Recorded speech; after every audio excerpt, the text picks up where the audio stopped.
और नसीम साहब मतलब अच्छे यंग तेज़ बॉलर है, अच्छे उनको पता है कि उनको कौन से एरियाज़ में बॉल डालनी है और कौन से बैट्समैन के अगेंस्ट क्या लाइन लेंथ डालनी है। तो मेरे ख़्याल से उनके तीनों फ़ास्ट बॉलर अच्छे थे, जो तीनों अच्छे एरियाज़ में बॉल डाल रहे, तो इतना ईज़ी नहीं था। नहीं, ऐसा कुछ नहीं है कि क्रैम्प्स नहीं आते तो हम हार जाते, ऐसा कुछ नहीं था क्योंकि टी20 में लास्ट में तो कोई भी बॉलर प्रेशर में रहता ही है। तो चाहे कितना भी बड़ा बॉलर हो या कोई भी एक्सपीरियंस बॉलर हो, तो लास्ट के 2-3 ओवर में कोई भी बॉलर प्रेशर में रहता ही है।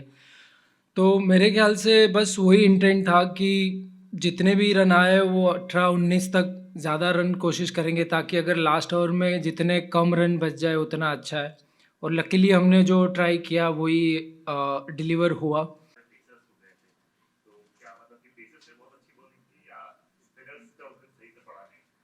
नहीं, ऐसा नहीं था। स्पिनर्स ने भी अच्छी डाली, बट कभी-कभी होता है कि आप अच्छी बॉलिंग डालते हो, विकेट नहीं मिलती, और कभी-कभी फास्ट बॉलर इतना अच्छे बॉल नहीं डालते बट विकेट मिलती है। तो टी20 फॉर्मेट वैसा ही है, फास्ट बॉलर को फुल टॉस में विकेट मिल जाती है, स्पिनर्स को छोटे बॉल पे मिडल नहीं होता, विकेट मिल जाए, ऐसे ऐसे होता रहता है। तो एज ए बॉलिंग यूनिट सबने अच्छा बॉल डाला, और जब जब हमें विकेट चाहिए था तभी फास्ट बॉलरों ने विकेट दिया, हार्दिक ने ब्रेक थ्रूज दिए, भुवी ने लास्ट में एक ओवर में 2 आउट किए। तो मेरे ख्याल से सभी ने कलेक्टिवली अच्छा परफॉर्मेंस किया। जैसे स्पिनर्स को विकेट नहीं मिला था, बट उनका काम था जगह पे एरियाज़ पे रन लीक नहीं करने, क्योंकि कभी-कभी ऐसा हो जाता है कि 15-20 रन अगर आप ज़्यादा दे देते हो तो वो भी आपको भारी पड़ सकता है।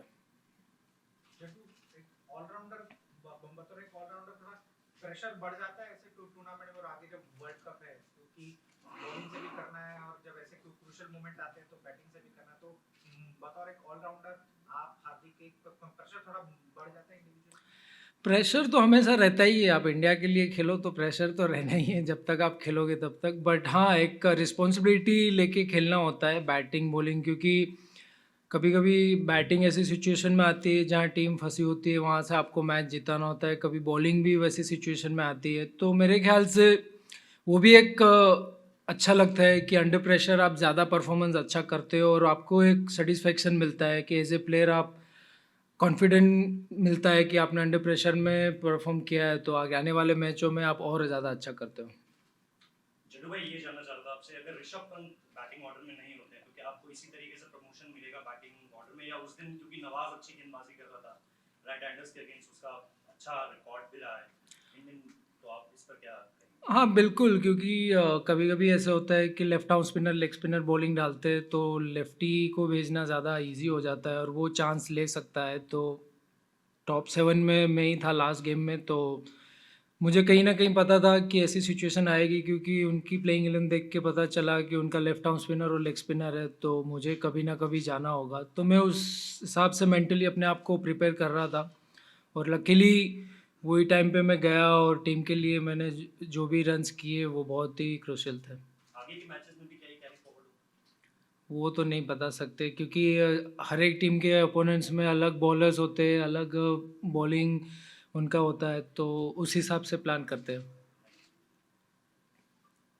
The new rule of having five fielders in a circle and the death overs if if there's a slow over rate.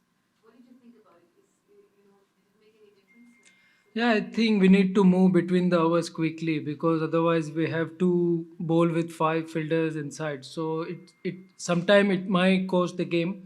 So we need to work on the moving, like between the overs we need to move quickly. जडू भाई, आपके batting के बारे में, मतलब अभी आप top order में batting कर रहे हो in test matches, you are immediately a spinner then you are a batsman in white ball cricket, ये क्या रिवर्स होता है?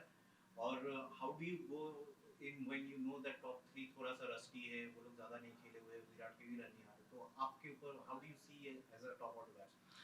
कुछ नहीं, मैं मतलब ज़्यादा इतना ये सब प्लान नहीं करता हूँ जितना आप इतना डिटेल में बता रहे हैं। बट मैं बस जब भी जाता हूँ तो अपना अच्छा करने को देखता हूँ, सिचुएशन से खेलता हूँ। और टी20 में कभी कभार ऐसा होता है कि आपको सोचना नहीं है, जो भी सिचुएशन बनी हुई है जाके सीधा ही खेलना है। तो बस ज़्यादा इतना मैं सोचता नहीं हूँ कि टेस्ट में बॉलिंग डालता हूँ और फिर बाद में बैटिंग करता हूँ और इधर वाइट में बैटिंग करता हूँ फिर बॉलिंग करता हूँ, इतना ऐसा कुछ नहीं है मेरे मन में। मैं सोचता हूँ कि बैटिंग में मुझे रन्स करने और जब भी टीम को ज़रूरत है तो विकेट में ब्रेक थ्रूज देने बस।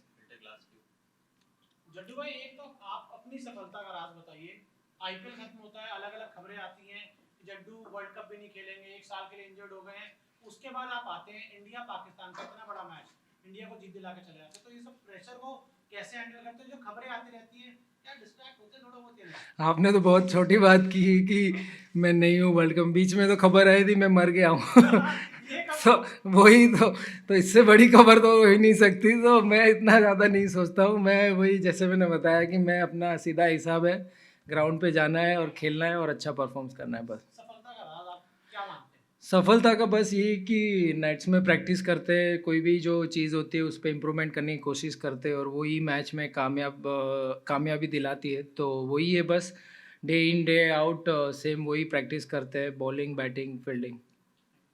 Ravindra Vimal Kumar this side. एक सवाल ये, आप अगर बॉलर हैं इंडिया के, आप जब आप बॉलिंग करते हैं इंडियन बैटिंग लाइनअप को जिसमें Ravindra Jadeja, Hardik Pandya, Dinesh Karthik as a finisher, उस समय रविंद्र जडेजा बॉलर की स्ट्रेटजी क्या होगी? क्या उनको डर लगेगा ये बैटिंग लाइनअप देखकर? बिल्कुल है, क्योंकि कोई भी टीम के पास इतने ऑप्शंस होते हैं तो वो खुल के ही खेलेंगे, तो ऑब्वियसली प्रेशर तो रहेगा ही। और जैसे हमारा बैटिंग लाइनअप है, हमारे पास सभी ऐसे बैट्समैन हैं जो सभी गेम खेल सकते हैं, तो मेरे ख्याल से अगर ऐसा कोई भी टीम के पास बैटिंग लाइनअप है तो ज़रूर वो प्रेशर तो रहता ही है। तो जड्डू बॉलर क्या करेंगे वो नहीं बताया। जड्डू बॉलर तो एक साथ में कैसे खेल डाल सकता है नहीं बिल्कुल ही, अगर सामने वाली टीम में ऐसा अगर कोई है तो वो T20 स्पेशली कहाँ कौन से एरियाज़ पे बैट्समैन खेलता है, कौन सा उसका स्ट्रॉन्ग जोन है और कौन से एंड से डाल रहा हूँ, चाहे आउटफील्ड बड़ा है, तो वो सब चीज़ दिमाग में रख रख के बॉल डालने की कोशिश करूँगा।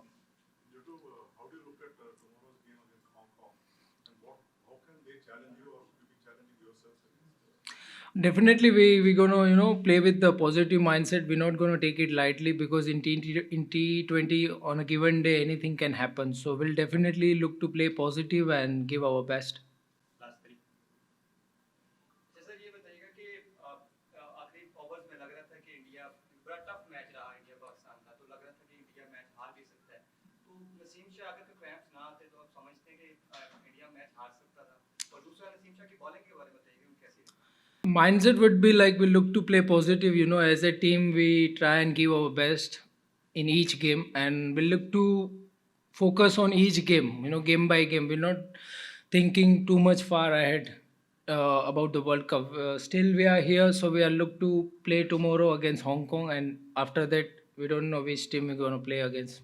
बिल्कुल बिल्कुल, कभी कभी ऐसे सिचुएशन में अगर आपका बॉडी साथ नहीं देता है तो वो परफॉर्मेंस और पर्टिकुलर जो वो टाइम पे भी वो फ़र्क पड़ता है। बट हाँ, वेदर सबके लिए सेम है, ऐसा नहीं है कि कोई एक टीम के लिए अच्छा है और दूसरी टीम के अच्छा नहीं है। तो ये तो आपकी पर्सनल इंडिविजुअल प्रिपरेशन के ऊपर मायने रखता है कि आप कितना इतना वेदर गर्म है तो आप कितना पानी पीते हो, कितना फ्लूइड इंटेक करते हो, तो वो सब चीज़ के ऊपर है, वो आपका पर्सनल आपका लुक आफ्टर है। तो मेरे ख्याल से एज ए प्रोफेशनल क्रिकेटर सब लोग ध्यान रखते ही होंगे, बट कभी कभी प्रेशर सिचुएशन में आपका बॉडी नर्वस रहता है तो उसकी वजह से भी क्रैम्प्स आने के चांसेस हो सकता है।